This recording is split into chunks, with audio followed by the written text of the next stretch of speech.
And also, I need to turn on some friggin' music. Where the hell is my iPhone? I'll do it from. I'll get to it later. My phone's restarting. Okay, go ahead. I like having a vibe here in the office. Yeah. Okay.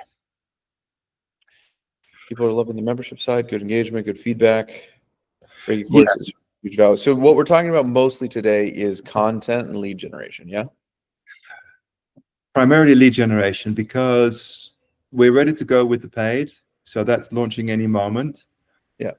We seem to be in a good place in terms of slowly getting people in and getting good engagement and good feedback. So people are happy, people are interested in moving to the paid. We've already had plenty of people say that.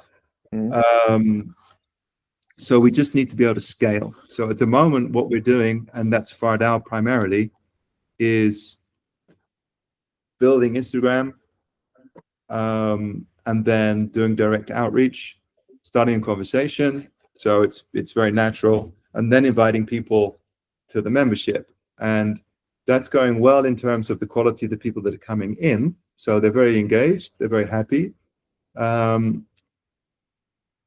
But it's very slow. You know, it might be 1 or 2 people a day maximum. And we need to... That ascend, maybe. Hmm? That ascend or that sign up for the high? That come in for the free. So we haven't launched the paid yet. So this is getting people in from Instagram to the free. Okay. So we need to be able to 10x that, basically. Beautiful. What's your current ad spend? We have stopped advertising. Well, we're just doing a little bit of, we're just boosting some posts on Instagram. So we had, when we were doing Google ads, we were doing maybe 300 to 400 a month. Okay. But now we're doing maybe 50, because we're just really seeing what works, just boosting some posts and getting followers in, and then DMing them. Okay. That makes sense. So here are the questions that I have. Let's run through the questions quickly, and then you can tell me what priority is. Okay. So how do we increase, how do we increase our Instagram strategy? So that's working. So how do we scale that? And then the difficulty that I have a little bit is that the free membership appeals to a lot of people. So with Reiki, you know that there's different levels, right? Or maybe you don't know. With Reiki? Yeah? I'm not familiar now. Okay, so there are 3 levels. Okay. Let's see if I can hold up 3 fingers. So people go from nothing, no experience, to Reiki 1. Okay. And with Reiki 1, they can learn how to treat themselves and others. So this can be a very big developmental step for people, because there's a lot in there. You know, they go from like, oh my God, I can actually feel energy in my hands. Holy shit. And then I went to treat somebody and their headache went away, and then this happened and that happened. Mm-hmm. Oh my God, this is incredible. So they can treat themselves, they can treat other people. So that's Reiki 1. And they can do a lot with that. Now, the next level is just taking all of that much deeper. So more techniques, more practices. They can learn to give a distance treatment, so they can treat somebody on the other side of the world. So people love that kind of stuff. And then the third level is called Master, where you learn to attune other people. Mm. So then they can actually attune other people to Reiki and teach other people. So there's in that whole journey, in those 3 steps, there's a lot of development, and it can take people like 10 years sometimes to get through all the different levels. Yeah. So the way that we structured it is to be incredibly generous and give the whole Reiki 1 course away free in the membership. And that's also a little bit challenging, because people like, really, it's free? I can have it for free? What, are you sure? And then the first paid will be 2 and Master together. So also huge value. Yeah. And then after that will come more business oriented, where I will coach other people how to have their own Reiki business. Mm. That's going to be a bigger ticket. So okay.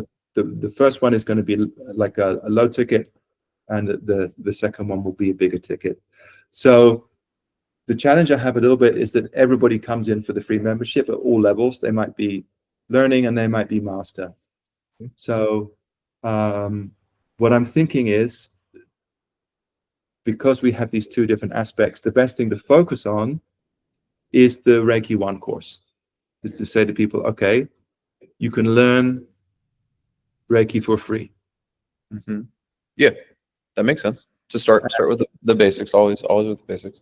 Yeah, and then the upsell is basically the ups, and then the Reiki 1 is going to be or is already timed. Sorry, not time delayed. The other one.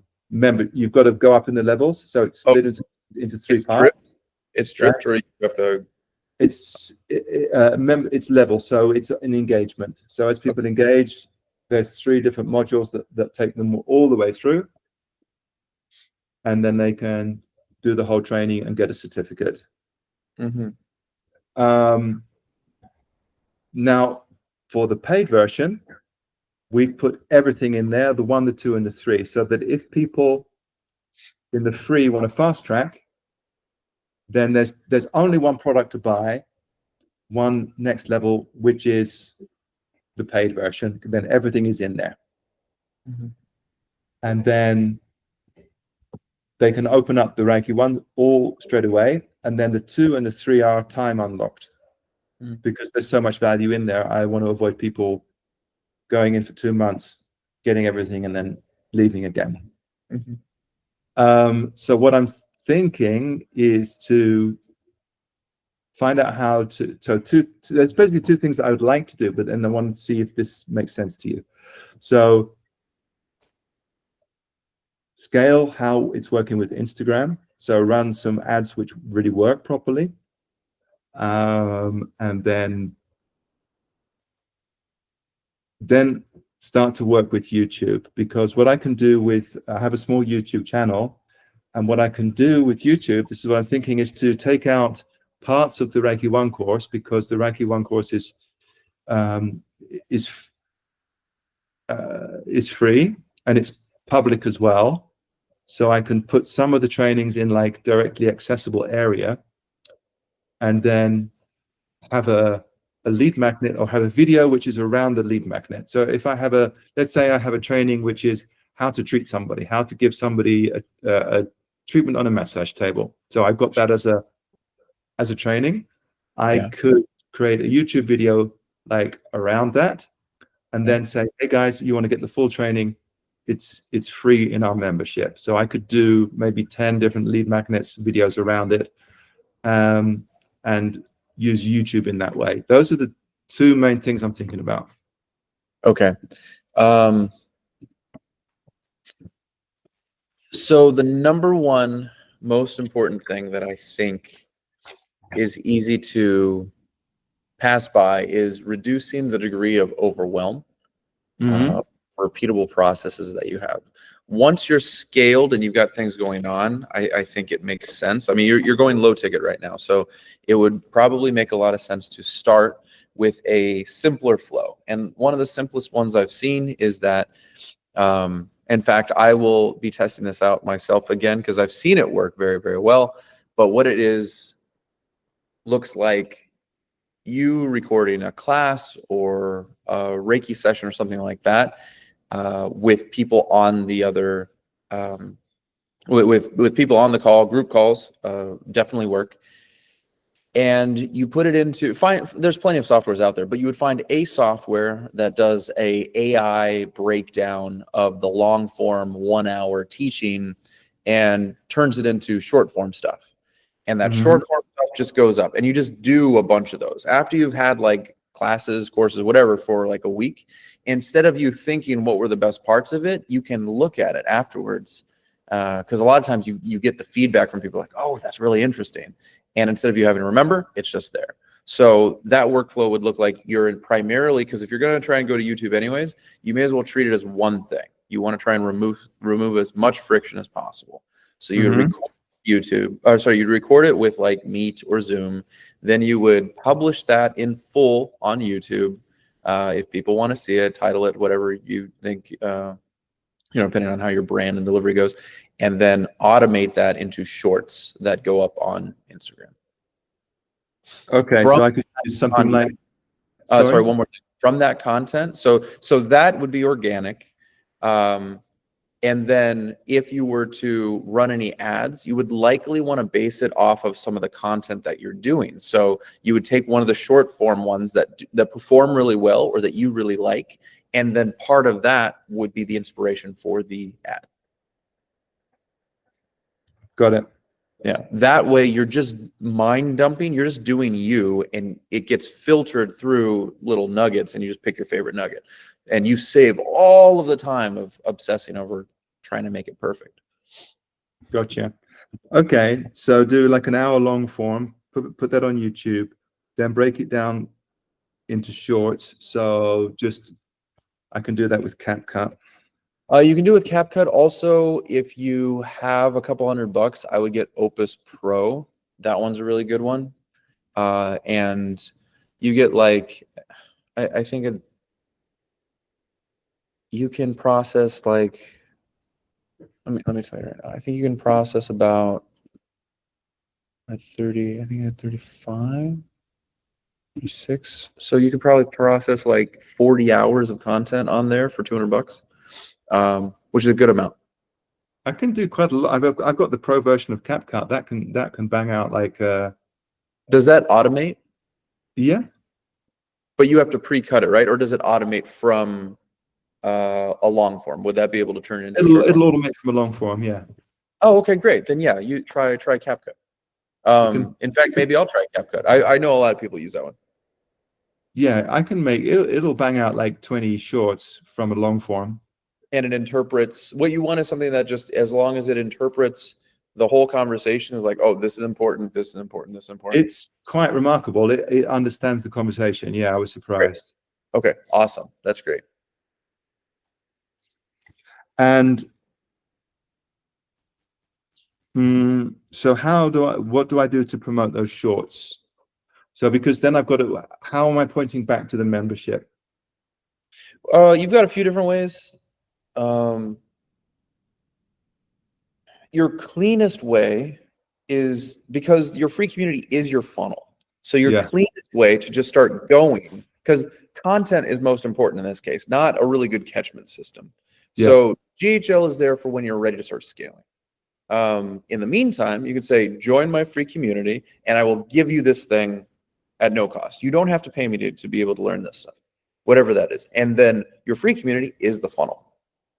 So where is the arrow pointing? So because if I've got 20 shorts, is it because there's no description in there? Do I add that each time in manually?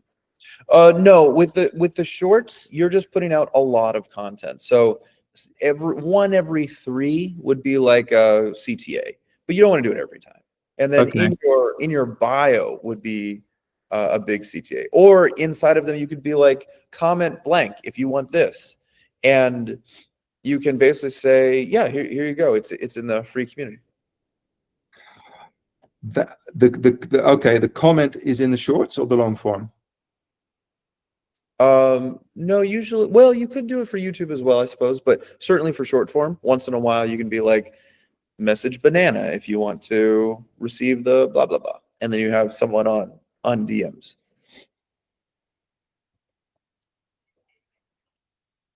Okay, you can do that in the shorts, and then the long form, the CTA is in the description. Okay.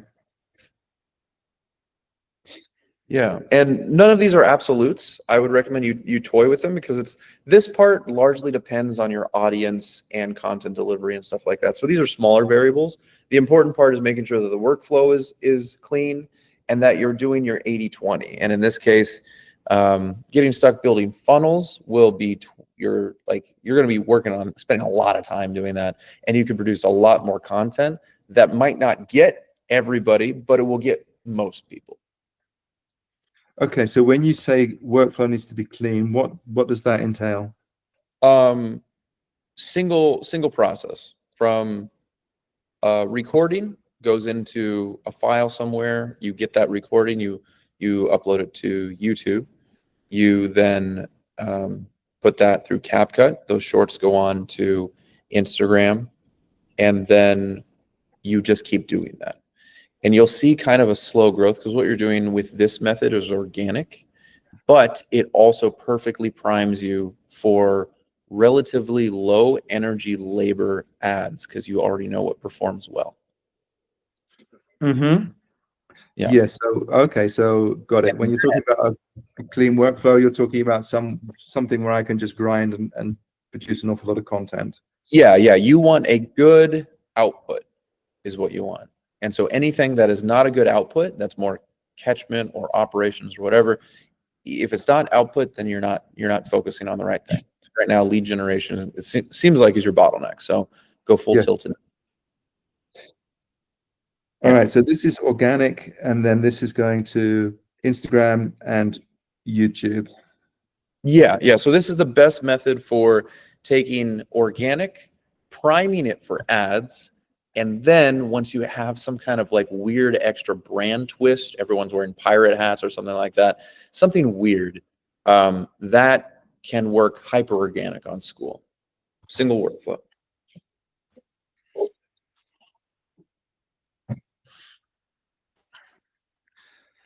Okay.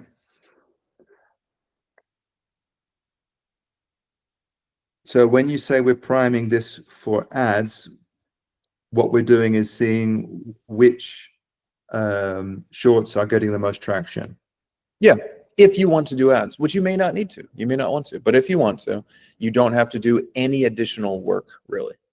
Okay. So what would the paid ad be? How would that come into the show? After you've probably tested for a week or two, likely you would then say, okay, here's what's working really well, here's what's not. You're also starting with a smaller audience, so you kind of can see little peaks and valleys and what picks up and what doesn't. It's hard to predict. You never know. So it could be, oftentimes it's not necessarily the content, it's how it's delivered. So, you may be talking about, so I mean, this is a bad example because it's an IP, so you can't put this in an ad. But let's say there's a Pokeball here, you're not even acknowledging it, but you're talking about Reiki and there's something interesting going on. Those are oftentimes the things that end up for some reason making it take off, and you want to know what those things are. Okay, so we're kind of fishing for virality in some way. Almost, I wouldn't go as far as saying viral, but curiosity. Yeah, you want people to be not just curious about your content, but curious about you.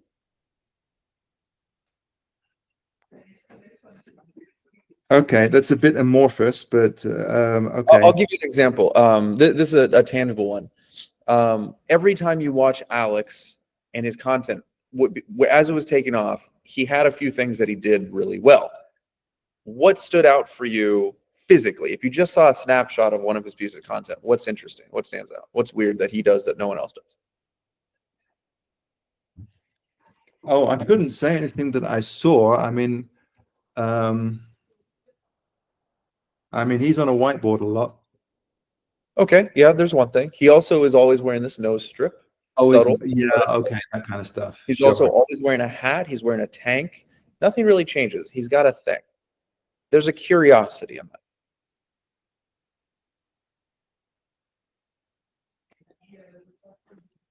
He's not like other business coaches. No, sure. So you what?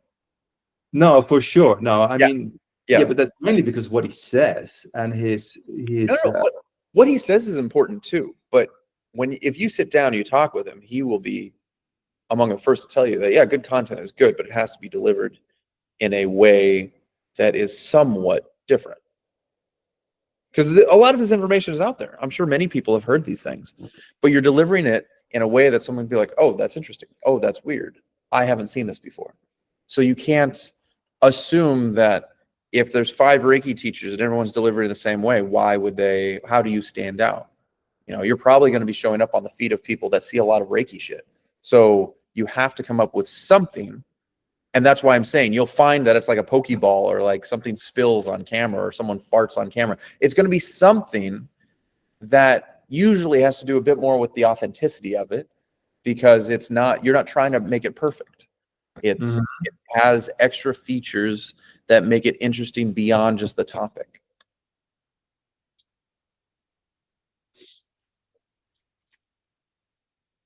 Yeah, I mean, I'm kind of nondescript in the way that I look and the way that I act. Yeah, well, I'm not saying you have to do anything in particular. Just look at your existing audience. Sorry, not audience. Your competition. See what they're doing and do it differently. That's it.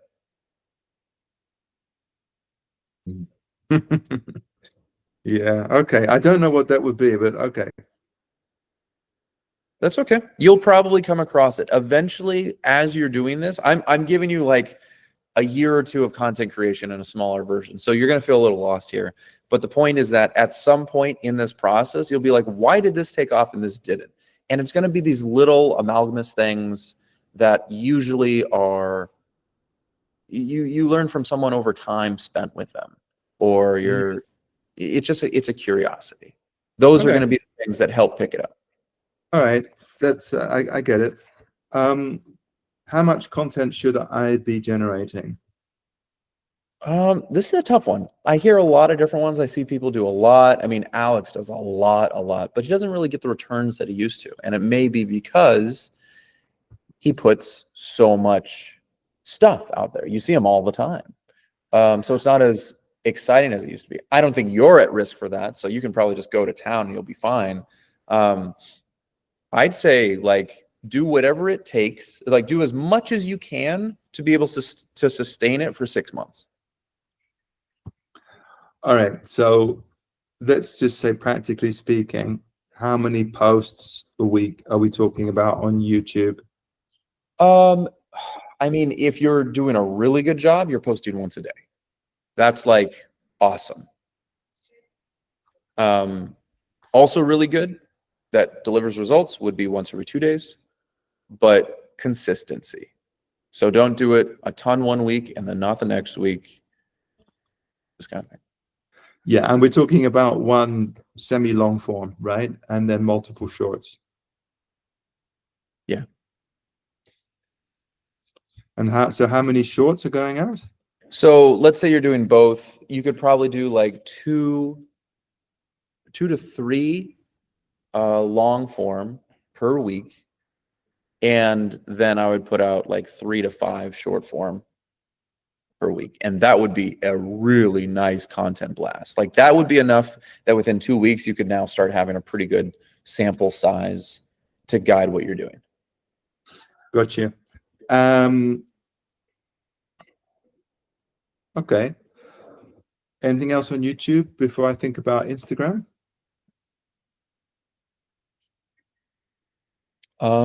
These ones are pretty passive for you, which is good because you can just keep helping clients and then record that and then put it up there. It's kind of like killing 2 birds with 1 stone. But then when you turn in the shorts, it's 3 birds with 1 stone, right? Then you turn in the ads, it's 4 birds. It's like you're getting a lot of birds out of the stone.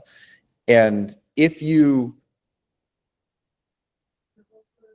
have additional time, your next phase would be starting to do things, and this takes a bit of energy, so its result may or may not be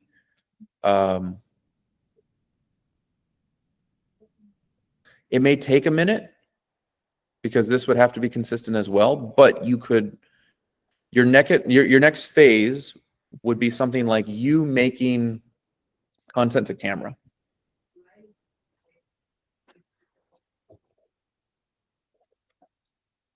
What do you mean by that? So I do already. Well, it's cool seeing you on a call, but there's also a different kind of production when you're looking at a recording of me and I'm just looking at the camera. Yeah, I mean, I do that as well. Let me show you my YouTube channel. I'll give you the link. It'll probably be easier. Yeah.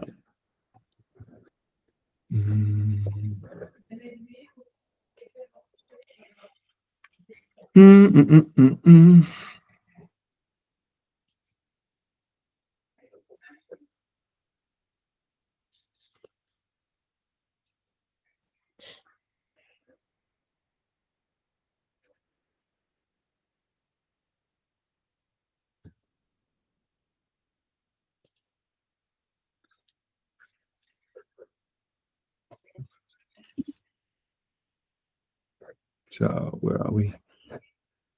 Yeah. So I have neglected my YouTube channel while we've been traveling, but I just put it in the chat for you. Okay. So that's the kind of stuff that I do to camera. Great.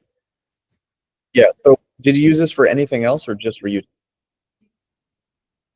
What do you mean? Just for me? Did you use this for anything else or just for YouTube? I think just for YouTube. Okay. So you basically made one piece of content and used it one time. Yeah, some stuff has gone over to Instagram. Yeah. No, that's fine. There's nothing wrong with that. My point is that when we're talking about ease of workflow, the reason Yeah. why that's important is because you want to free your mind as much as possible to be spending a lot of hours looking at the results of what you're doing and deciding what's working and what's not working. Okay. This is not as simple. It's good. There's nothing wrong with it, but this is more of a phase 2 where you would come in and shoot directly to camera because you have to decide. There's like a lot of decisions that would go into that process, certainly more than just being on a call and answering questions. If you're on a call, you're answering questions, you take that and then do the workflow that I was telling you about before. Mhm. That's really easy. And that's Yeah. much more scalable. And you want to come in just with like consistency and all that shit. Because as we know, as a larger creator, when you have a base, you can do things like this and people appreciate the intimate. But right now you need that 80-20. And that 80% would be more of just like getting out there, getting in front of people as organically as possible. So, okay, so the strategy, the reasons for the strategy of recording myself with a group is simply to create a lot of content. Correct. Yeah. A group or a one-on-one, something like this even. Mm-hmm. Okay.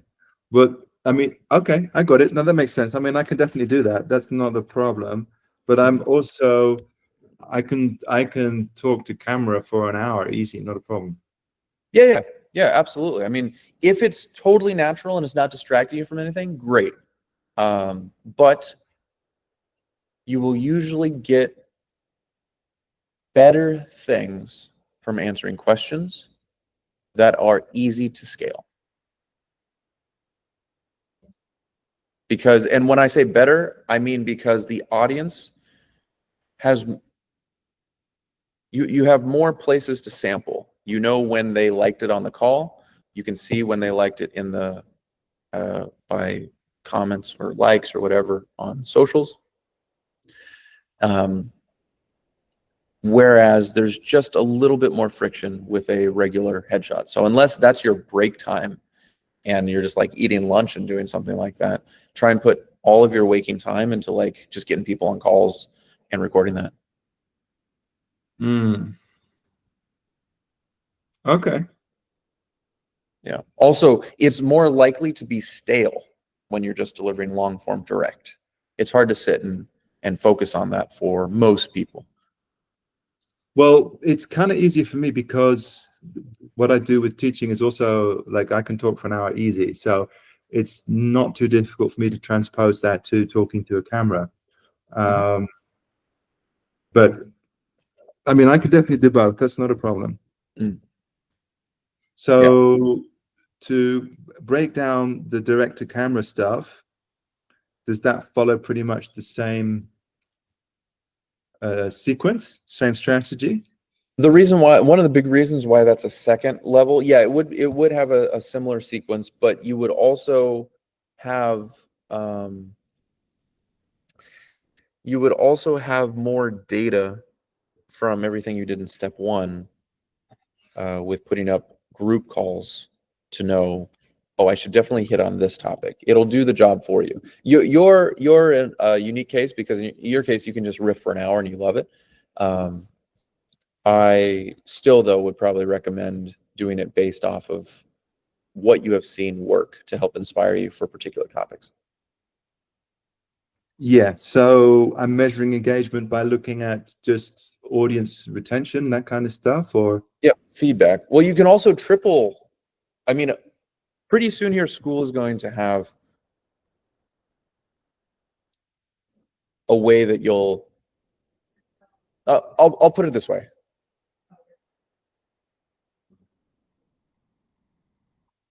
For the time being, all of the content that you put on YouTube, you can put right back in the community, and people love it because it has to do with the people that are right there in that room. So they like it more than YouTube likes it, and they like it more than Instagram likes it, unless they're also on YouTube and Instagram.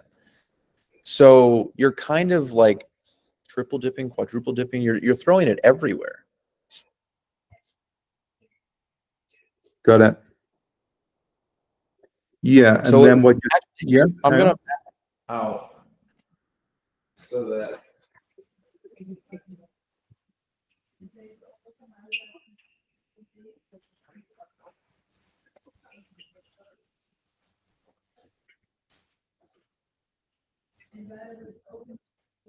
you see that? Yeah. Grab a marker.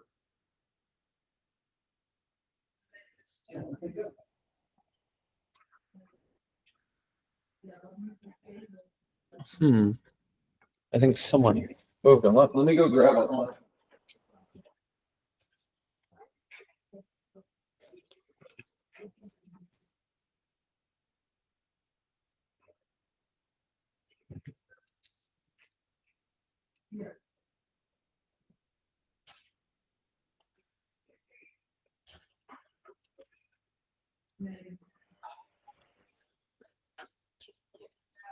Okay.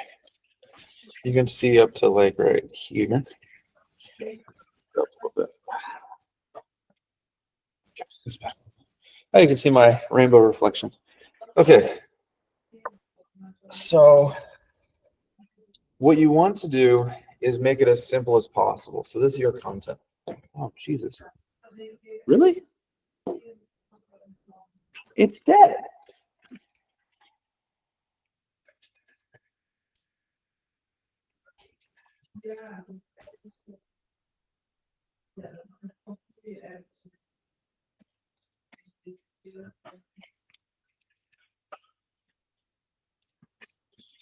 I don't even have to go to the gym.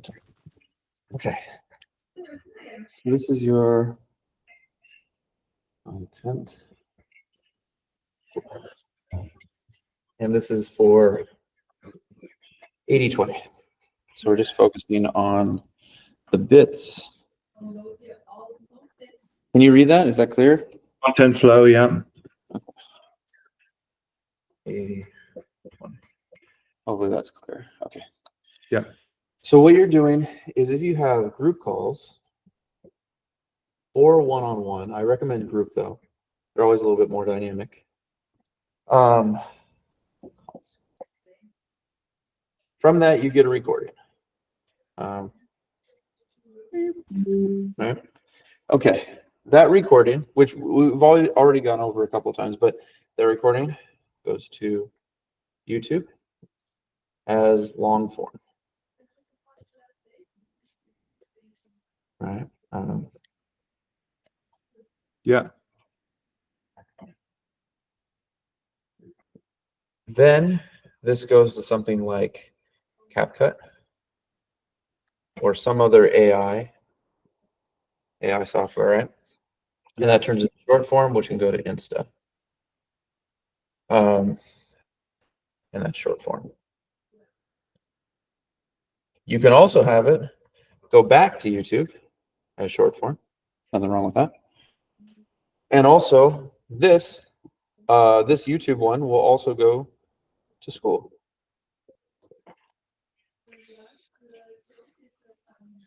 Okay. I don't recommend sharing short forms as much on Skool. I think it's better for a long form sort of place, but you still have these because short form, the way that things work, it's just it's too hard to get over there, watch one thing and leave. It's like having tortilla chips. You're just gonna keep going. So this is usually the thing I recommend. Now, if you're doing just a camera, there's a few more steps to it, but it's a good way of starting like the intimacy of it. Okay, gotcha. Yeah. So in this, you're getting 1, 2, 3, 4, maybe. If this is also short form. Coming back. So 1, 2, 3, 4. You're getting 4 birds with 1 stone. Yeah, 4 distinct audiences. Yeah. Yeah, now this one, if you're able to talk, we can discuss this another time, but this leads to hyperorganic. And this one's organic. This one's organic. And this one's organic. And then if you want to, you can take this, the data from this system, which would be like, from that you get data, what performs the best, and that becomes your ads.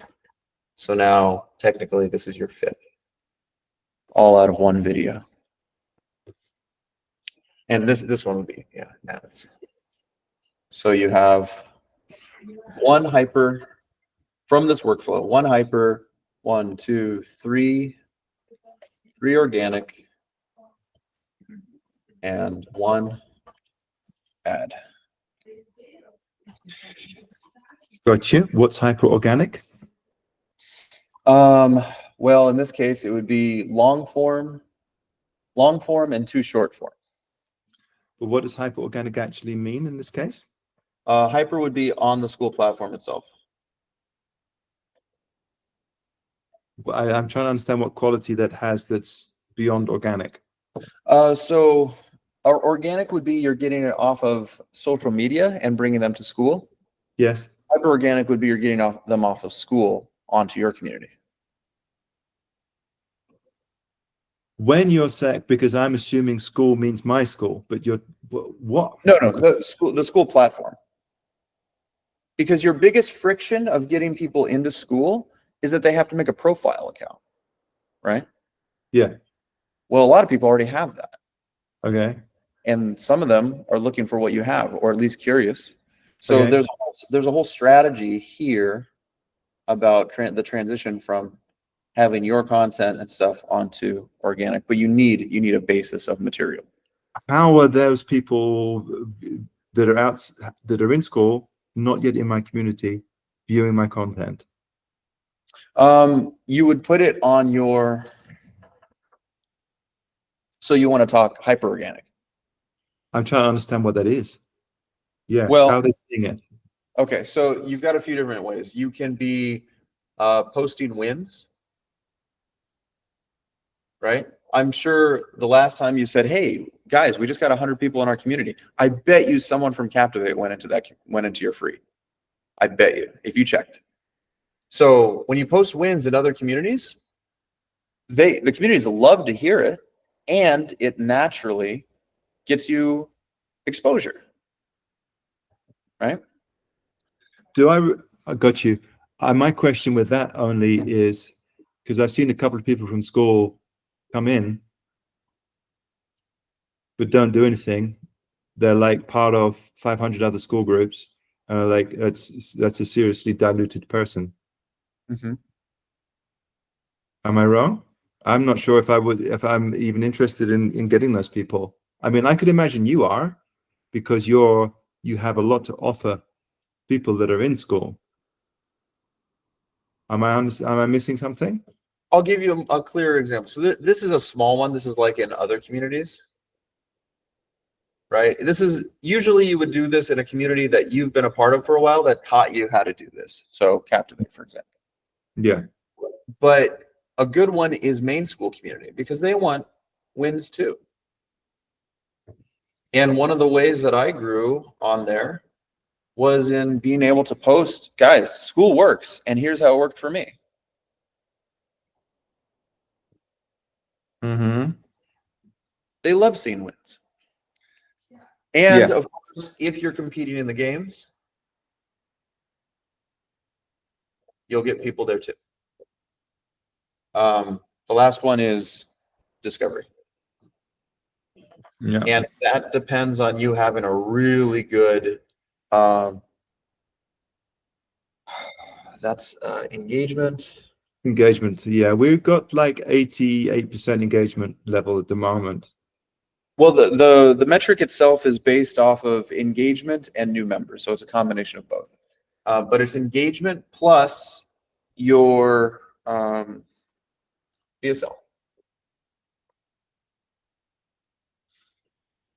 about page, like that.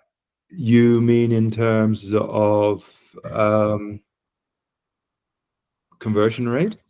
Correct. Yeah. All of this stuff is just getting people who already have accounts to take a look and be like, is this relevant to me? Because it looks Mhm. interesting. People click on things that are interesting. And what makes it interesting is a really good BSL and about page. But if you have good engagement, it shows you up on discovery. Yeah, we're moving up the whole time slowly. So all of this is hyper organic. So Okay. that's the idea of where this could go. And so just got you. And I'm just wondering how valuable those particular people are, because they are, to me, very diluted in terms of their Skool exposure. If they're in like 15 other groups, I think I'm kind of being maybe curious. you want to focus on the other side. I mean, sure, you'll always get those kinds of people, but you're looking for someone who didn't realize that Reiki was the answer to the problem that they had. Mm-hmm. There's gonna be lots of people like that. That's how a lot of the spiritual communities grow, is they'll just get a new member from floating around on Skool. Especially as How the many, audience how many people are there on Skool? users, I don't think I can say. I think that's a hidden metric. Okay. Yeah, but there's a lot. That many? Okay. Yeah, a lot, a lot. Okay. Okay, gotcha. Cool. And then in terms of the data tells me what performs best, that becomes an ad. What kind of ad am I looking to make and on what platform? You probably want to just pick one platform to go with that. I mean, you mentioned that you're trying to expand to YouTube, and it's just the only problem with this is that it takes the uploading time unless you're programming it on GHL so that you have it all scheduled, which you can do. So you'd probably choose like Instagram, for example, dial in your ads, and then run them just based off of what you know worked. So, your number one. And my ad is going to be pointing. The ad is going to be pointing to the about page of my community. Yeah, that would be my recommendation. And is it because there's a different type? I don't really know Instagram ads. I know Facebook ads a little bit and Google ads. Are Instagram ads pretty much the same? Yeah, Meta runs Instagram and Facebook ads. Okay. So it's the same interface.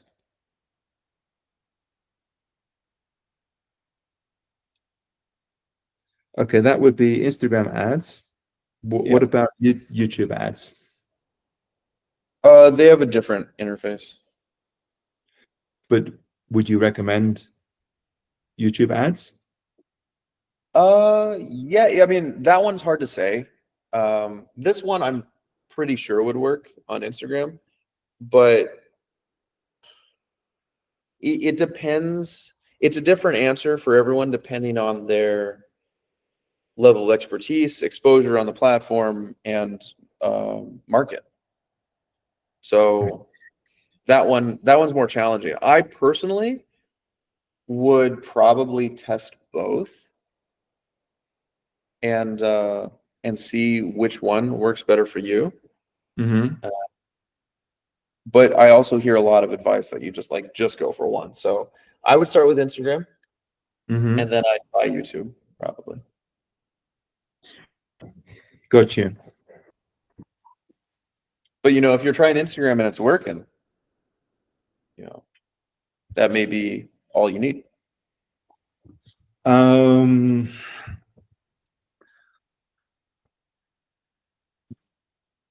what's working, let's say, in terms of metrics, like a dollar for a new member, $2 for a new member?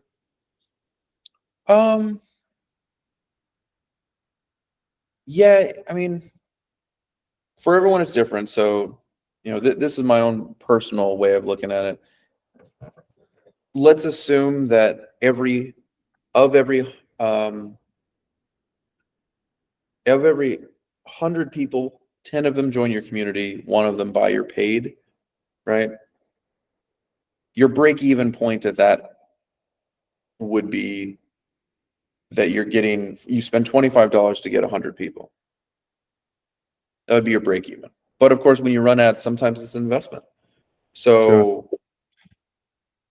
So, I would say, whatever that divides into, 50 cents per lead would be a break-even point. Yeah. But unless you're raising the price of your paid, which would change that. Yeah, we will be. We're starting low, and then we'll put it up. And sure, I mean, it's going to depend on your lifetime value. Sure.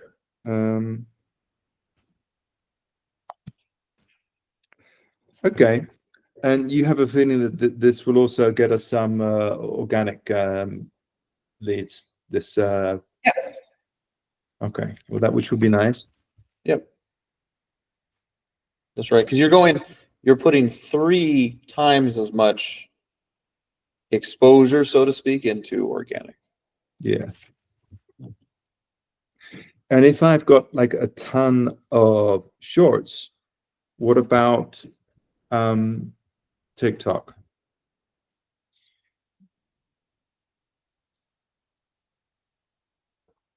As long as it's not consuming too much time to like go on there and do that, you could get people from there too. The audience is different though. And one guy I was listening to, he's putting, because he does this strategy that you suggested, which is he films himself making it, puts that content out. He puts that content out to TikTok, and he does like 30-minute long form TikTok videos. You heard about that? I know that they extended the length of time that you could do uploads on there. Most people I know don't do TikTok, so I know more about YouTube and Insta and LinkedIn. But it is a big audience, and the people on there the average age is maturing to the point where they're like spending a lot of money. So it would make sense that that's probably the next market to go. My personal recommendation is, like, if you've already made this amount of stuff and it's already ready to go, I never hear this, no one else says this, but this is what I say, is put it on TikTok as well. It's relatively low amount of time, and you're testing the whole system. So you could even say that this is now a 4th organic with that way. But I don't know, of all of the Skool Games winners that are running, I don't think I know a single one that's putting it across all platforms. That doesn't mean it doesn't work. It just means that they're not. If they're trying it, I haven't heard of it. Gotcha. Maybe I need a special T-shirt. There you go. I'm so bland, man. I mean, you just have to find some way to stand out from your competition. yeah, I mean, I do know how I stand out in terms of content. Yep. For sure, but visually, don't leave anything on the table. What? I said, don't leave anything on the table. Do you know that expression? Yes, but not apply. And I can't apply it directly to what we're talking about. So I'm having a brain fart. Don't worry. It's just everything, basically, right? Just anything goes. Anything's possible. Yeah. It's there's more than one way to engage someone. Imagine you're trying to hit every single sense. So you want to have cool music, something interesting. You want to have interesting dialogue, something happening visually. And you want to have something that stands out visually. Mm. And if you're not taking advantage of all three of those things, you don't really have a fighting chance of someone choosing to click on you versus someone else. Yeah. It's the whole art of standing out. Yeah. Okay. I'm gonna have to ask my wife. She knows these things better than I do.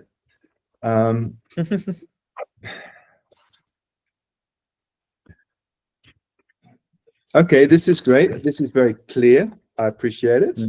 What else do I need to know, do you think, at this moment? What can you show me your document again? I can take a look.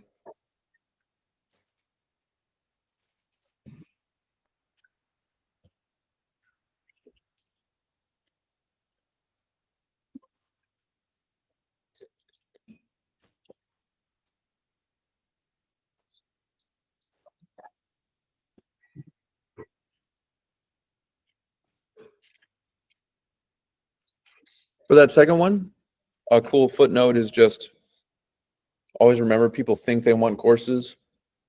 People think you should deliver courses, but no one finishes them. Give them away, especially if it's a nice big fat one. If it's overwhelming, give it for free. Offer a better version in the paid. That's like 2 videos. Remember that the only reason why people are ever buying is because it's easy, it's fast, or it's low risk or no risk.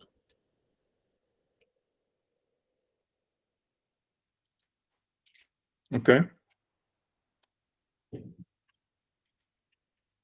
I mean, I get that, but prior to this, the only thing I sold was courses.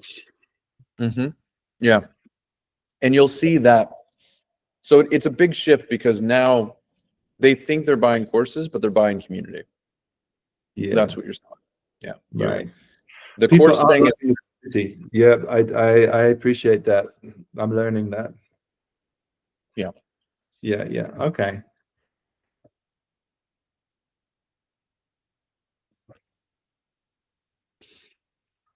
Yeah, the other question I had was a lot of people are doing like cross-platform retargeting. Yeah. Sorry, let me just finish reading this one. Yes, sure.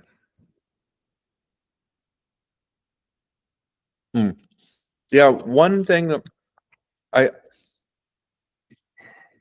funnels are good.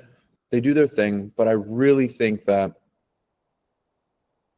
as a beginner, if I were to go back and do it over again at any point, I would just go straight to the front page of the thing and put all of your freebies in the free community.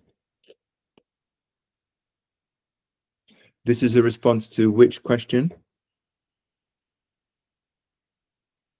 Lead magnets in the second video one. Create individual lead magnets from course content. Yeah. Produce YouTube videos, all of that. Just kick it back straight to the community and have a section that's like, here's a freebie you asked for and a bunch of others. Because it's this perfect situation where the tallest barrier to entry is them making a Skool profile. Okay, that's fine. Yeah. But once they're in, you do the perfect thing that everyone wants, which is without that much extra labor, they get what they wanted and more. You gave them more than you promised. Yeah. Okay, I see that. But the basic premise of having a YouTube video around a lead magnet is works. But then Yeah, you can do that. Okay. Likely though, it's going to be done from a group coaching call.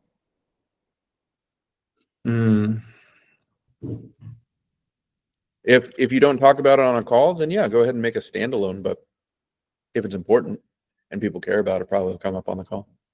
Yeah. Okay. Okay. And does it, so let's say I did that. Do people have success promoting those YouTube videos, like running ads to them? I've heard of less success to YouTube ads, particularly the long form ones. Mm-hmm. But I know people are running them and it is working. Okay. Okay. And then the other question I had was that, you can use these like viral platforms, viral sharing platforms, where you say you have just you just have a landing page, share with 3 friends to get the Reiki 1 course for free. Is anybody doing that with success? Describe it again for me, please. Well, you have platforms like UpViral. So you have a landing page and people can say, oh yeah, I want the Reiki 1 course for free. And I just need to tell 3 friends. So send an email or post or send a DM, and then they get access. I haven't heard of very many people using that. Okay. Yeah. So I probably couldn't tell you that much information on it. Yeah.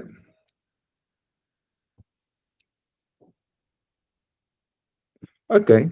I think that this covers like 88% of everything I wanted to understand. So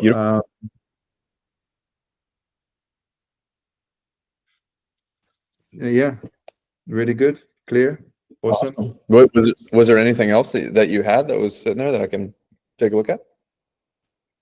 Any other concern or?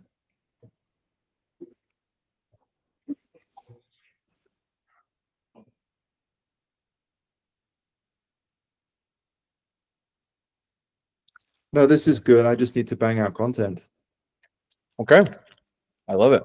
Yeah, it'll tell you what you need to know. Yeah.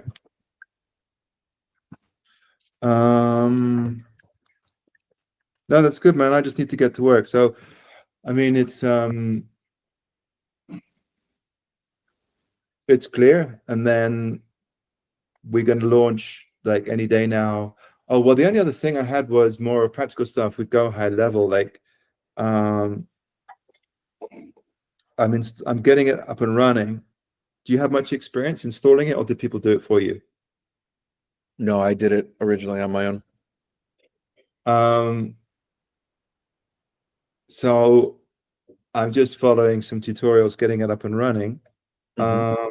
Is it useful for me to get some snapshots to see how people have set up things like pipeline and stuff, and then just use those as examples? It could be, but the time commitment is high. So you're not an operations guy. My recommendation is, unless you're an operations person and you just want to be in the minutia of funnels and systems, your biggest ROI will be shit like this that goes straight to a free community. That's the point of a free community. It almost replaces a funnel. It doesn't completely replace it, but we talked about that 80-20. So if you're trying to perfect every system, you'll spend a lot of time doing that. And by the time you've got this one dialed in, this one might be falling apart. So I don't want to turn into a Joseph, because I see the problem there.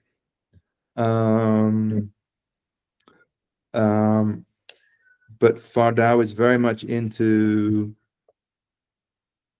having she wants to have a funnel up, because she's doing she wants to have a CRM up, because she's doing the outreach. So she wants to be able to, and then we've got like, 9 people that are working for us that are going to be doing calls. So they're going to be doing onboarding calls. And she feels, and I tend to agree, that it's useful to utilize Go High Level, so that then we can have a customer journey and a flow all the way up to paid. So that's right. In that case, if she's working on operations side, as long as someone's focusing on lead generation, which makes sense, it would be you, then yeah, a snapshot would be helpful. I've just got to get it set up. I've just got to get it set up. So at the moment, I'm just connecting, doing all the email stuff, and then this is really complicated stuff about warming up your emails, which is a real pain in the ass. But if you have any information or any shit that you can send, I'm going to put you in touch with our team that helps with the Go High Level build outs, And so Yeah. anytime you have a problem or FAR has a problem, you just set up a text chat with them and they just do GHL. And if the text chat doesn't fix it, then they'll go on a call with you and walk you through the process. That will be good because it will save me a bit of time. Yeah. Yeah, that makes sense. And if you have any pipeline like opportunities snapshot that you can share with me, so I can just see how people have done it, then I can just replicate it more easily. Yeah, we have a very robust one that actually I think I could have them upload for you, and then we could go from there.